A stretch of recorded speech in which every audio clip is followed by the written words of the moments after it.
Валар Моргулис, друзья! Пятая серия седьмого сезона Игры Престолов была необычно наполнена различными сюжетными линиями. И среди этого разнообразия авторы спрятали для внимательных зрителей множество отсылок и пасхалок, о которых человек и расскажет в данном видео. Друзья, если вам будет интересно видеть у себя в ленте инстаграма фото и арты на тематику Игры Престолов, то подписывайтесь на страничку канала в инстаграме. Во время прощания с Дайнерис Джон желает ей удачи в грядущих войнах. Удачи вам в грядущих войнах, Ваше Величество.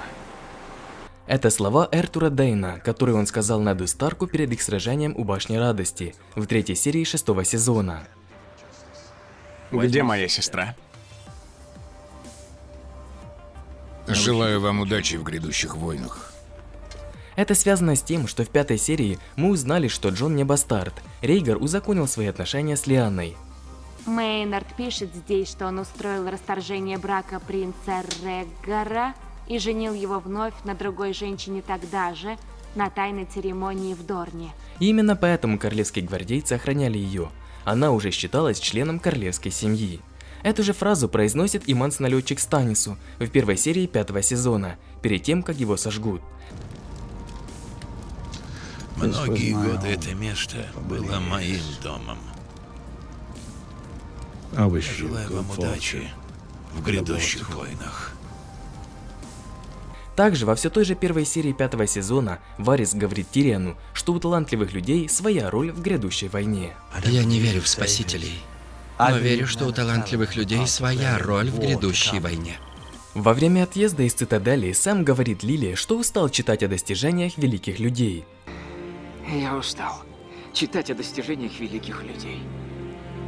Это фраза его отца, Рэндила Тарли. В шестой серии шестого сезона он упрекал Сэма в том, что тот только что и может как читать о подвигах других людей. Уткнувшим нос в книги, читающим о подвигах людей, которые не читают тебе. Символично, что Сэм вспомнил эту фразу в серии, когда его отец был убит. Когда Сэм покидает цитадель Мейстеров, он печальным взглядом последний раз окидывает библиотеку. Эта сцена является своеобразной параллелью со сценой финальной серии шестого сезона, когда он первый раз прибыл в цитадель и был полон воодушевления и радости. Лили читает записи Верховного Септона Мейнарда и обнаруживает, что он разорвал брак принца Рейгара и заключил новый. Мейнард пишет здесь, что он устроил расторжение брака принца Регара и женил его вновь на другой женщине тогда же, на тайной церемонии в Дорне. Этот документ подтверждает происхождение Джона и доказывает, что он Таргариен. Не зря ведь в четвертой серии Джон рассказывал Миссандае о том, что он бастард и кто такие бастарды. Я бастард. Мои мать и отец не были женаты. В своей речи перед пленными солдатами Ланнистеров Дайнерис говорит, что хочет лишь уничтожить колесо, что катилось по богатым и бедным, не принося блага никому, кроме Серсеи Ланнистер и ей подобным. Я хочу уничтожить лишь колесо, что катилось по богатым и бедным, не принося блага никому, кроме Серсеи Ланнистер и ей подобных. Это же желание она говорила Тириану еще в 8 серии 5 сезона. Ланнистеры, Таргариены, Баратеоны, Старки, Тиреллы. Все они лишь спицы в колесе. То одни наверху, то другие. А колесо катится и давит тех, кто на земле. Остановить колесо? Красивая мечта. Вы не первые, кто думал об этом. Я не хочу останавливать колесо. Я намерена его сломать. Также в своей речи Дайнерис говорит, что вместе они сделают мир лучше, чем он был до них. Вместе мы сделаем мир лучше, чем он был до нас. Эту же фразу она говорила Тиону и Яре в 9 серии 6 сезона. У нас были ужасные отцы. У всех нас. Они сделали мир хуже, чем он был до них. Мы не поступим так же. Мы сделаем мир лучше, чем он был до нас. Слова трехглазого ворона, сказанные Брану в 10 серии 4 сезона о том, что он сможет летать, осуществились. Он и правда летал, управляя стаей воронов. Я снова смогу ходить. Ты никогда не сможешь ходить, но ты будешь летать. То, что Бран управляет стаей воронов, также является отсылкой к книжному персонажу «Холодные руки», роль которого в сериале отдали Бенджину Старку. В книгах «Холодные руки» также мог управлять стаей воронов. Мастеры вскользь упомянули двух легендарных личностей из истории Вестероса – Джанни из Старых Камней и Лодоса, жреца утонувшего бога. Джанни из Старых Камней – прекрасная и загадочная девушка из речных земель, возлюбленная, а позднее и жена принца Дункана Таргариена. Она жила полудикой жизнью в руинах замка Старые Камни, что к западу от Зеленого Зубца, и утверждала, что происходит от первых людей. Местные жители считали ее полусумасшедшей крестьянкой или даже ведьмой. В песне о Джанни поется, что в чертогах былых королей, то есть замке Старые Камни, с ней танцевали призраки.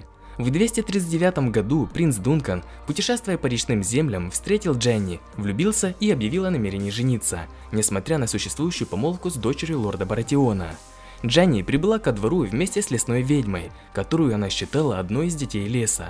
От лесной ведьмы семейства Таргариенов и получила предсказание об обещанном принце.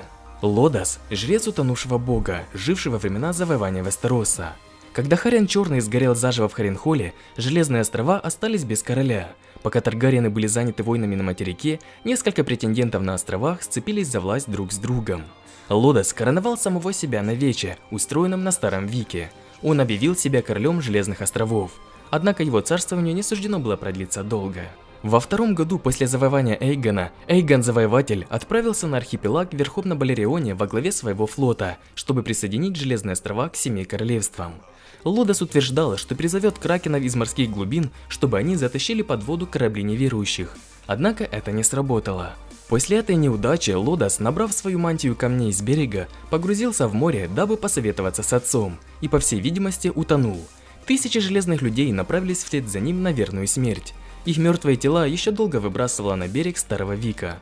Но, как ни странно, тела Лодоса среди них не было, и его так и не смогли найти. Варис разговаривал с Тирионом в тронном зале Драконьего Камня. Эта сцена является зеркальным отражением, когда он также в тронном зале, но уже Красного замка, разговаривал с Петиром Бейлишем в 6 серии 3-го сезона. Варис прочитал письмо, адресованное Джону Сноу, хотя оно и было запечатанное. Это отсылка к его бывшей должности в Королевской гавани, мастера над шептунами, и к его детству, когда он, будучи ребенком, решил воровать чужие секреты, поняв, что они приносят намного больше денег, чем воровство кошельков. Серсея, когда Джейме спрашивает ее, не боится ли она, что о них будет думать народ, когда узнает о их ребенке, спрашивает его, помнит ли он, что отец говорил о народе. Помнишь, что обычно говорил отец о народе? Тайвин четко выразился о своей позиции насчет мнения народа в 7 серии 1-го сезона. Льва не должно интересовать мнение овец. Серсея говорит Джейме, что с Дейнерис нужно сражаться так, как сражался их отец. У нее больше людей, надо быть умнее, чтобы победить ее. Сражаться с ней так, как отец. Тайвин устроил засаду Робу, теперь известную нам как Красную свадьбу. Также во время восстания Баратиона он хитростью заставил открыть ворота Королевской гавани, как бы придя им на помощь, а затем разграбил город. Из этого можем сделать вывод, что Серсея планирует расправиться с Дейнерис в таком же стиле, раз уж у нее нет шанса выиграть на поле боя. В Восточном дозоре мы увидели, что красный жрец Торос из мира знаком с Джорахом Мармонтом. Откуда они знают друг друга? 10 лет назад, во время восстания Бейлона Грейджоя, они вместе сражались на стороне Роберта и штурмом брали замок Пайк. Актер, исполнявший роль одного из золотых плащей, узнавших Тириона, это тот же актер, что играл роль актера театральной труппы из Эмбарра, делавших постановку «Кровавая десница» в Бравосе. В этой постановке он был Недом Старком. Джендри выковал себе боевой молот. Его отец, Роберт Баратион, тоже в бою использовал молот. Я уложил его молотом. Боги, как я был силен тогда! Я пробил его нагрудник. Наверное, все ребра переломал. В линии Сэма есть еще одна отсылка. Она относится к книге, которую он читает. Книга называется «Анналы Черного Кентавра». Ее автором является Септон Йорквин. И в ней он детально описывает 9 лет жизни одного из лордов-командующих Ночного Дозора, Орберта Касвелла. Вот как в книгах ее описывал Сэм. Каждому дню его служения посвящалась страница, которая всякий раз начиналась примерно так. Лорд Орберт встал на рассвете и совершил облегчение желудка. Последняя отличалась от всех остальных тем, что уведомляла: утром обнаружилось, что лорд Орберт ночью скончался. Довольно символично, что Сэм решил покинуть Цитадель, переписывая страницы этой книги, учитывая, какие были будни у Сэма во время обучения в Цитадели. Тирион упоминает монетку, которую ему дал работорговец. Это монета работорговца. Я тогда предложил заплатить нам, помнишь? Ее должно было хватить до конца наших дней. Ее он получил в 7-й серии 5-го сезона, когда требовал от работорговца жалования, так как Дейнерис отменила рабство в Миарине. Которым платят. Вот твоя плата, фигля. На всю жизнь хватит.